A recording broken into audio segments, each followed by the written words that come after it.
Hey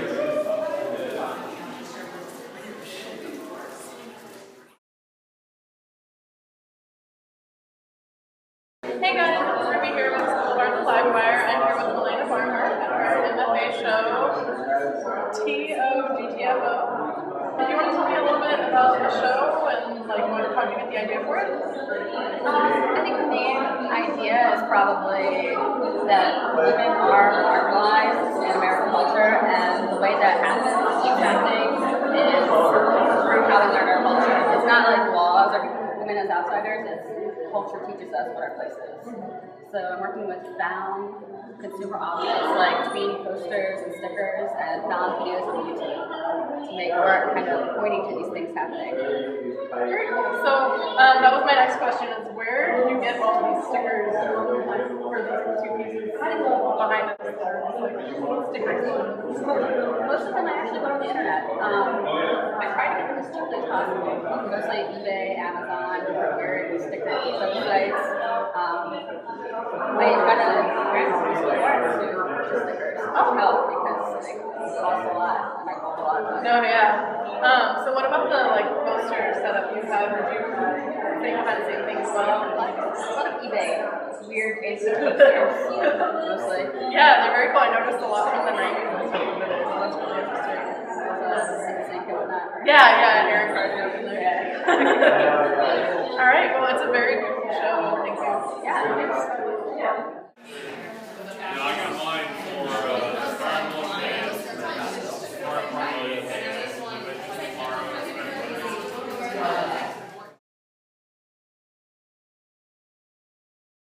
Hey guys, I'm here at Stuff Gallery with Jeff Chudy for Phantasmagoria. It's a BFA show for painting and drawing. So anyway, I was just wondering if you could tell me a little bit about your work, maybe what inspires you with it? My work, I start out really loose, and I kind of keep it open-ended. I usually have a general idea I'm going for, but as I'm doing the work, I kind of just let it evolve. That's one of the reasons everything turns out different than the piece before. But one of the main focuses of this show's work, is humans' interdependence on nature and how the current paradigm is it's kind of like a separation of what's human and what's natural. It's looking at it more as everything's all one. We come from nature, therefore we are nature. That's one of the concepts of my work. I've been really inspired by the ecological movements that have started cropping up, the green movements, the different libertarian movements. I actually spent a lot of time up in Canada over the summer working with the Mill Ave and getting earthships built in Montreal, so that has a real heavy influence in my work.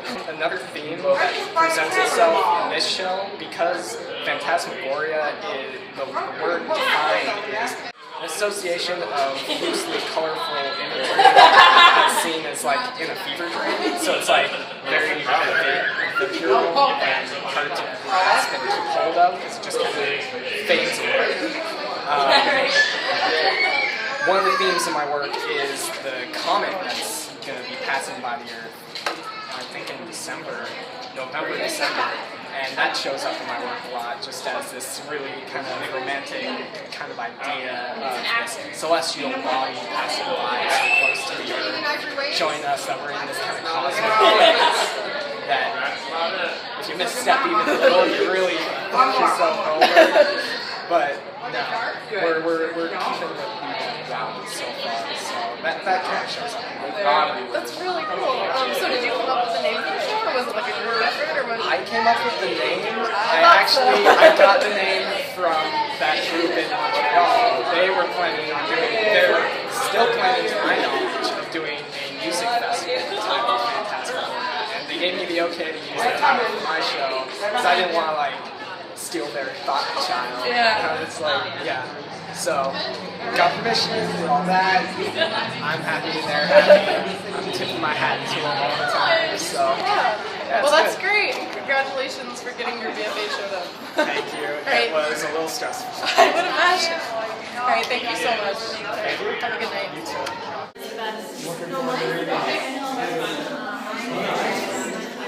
These are really nice. And so different from your painting.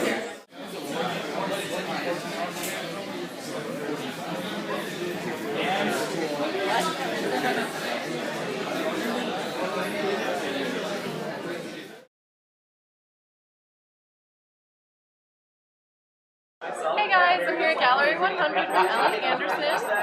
Could you, first of all, what's the name of the show? The show is called Eventide.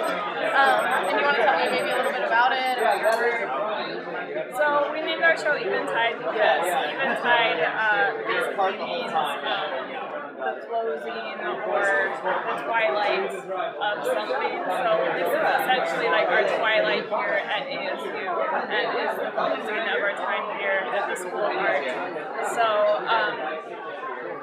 and basically we're really different groups of artists together, and there's really something for everybody here. We have abstract and representational and contemporary art. For your work in general, I noticed, do you work from life a lot, or do you like to work from photos, or kind of both? I prefer like mostly to work from life. If I can, I hire a model, and I do a lot of figure drawing sessions, and I like to work with still life. If I have to work on a photograph, I will, in the case that I'm doing a drawing that takes a long time. But otherwise, I was gonna say, these drawings are really highly rendered and like gorgeous, like that you can't really get from a photo. So I was wondering if they were from life. I also noticed like your paintings are mixed in so well with your drawings.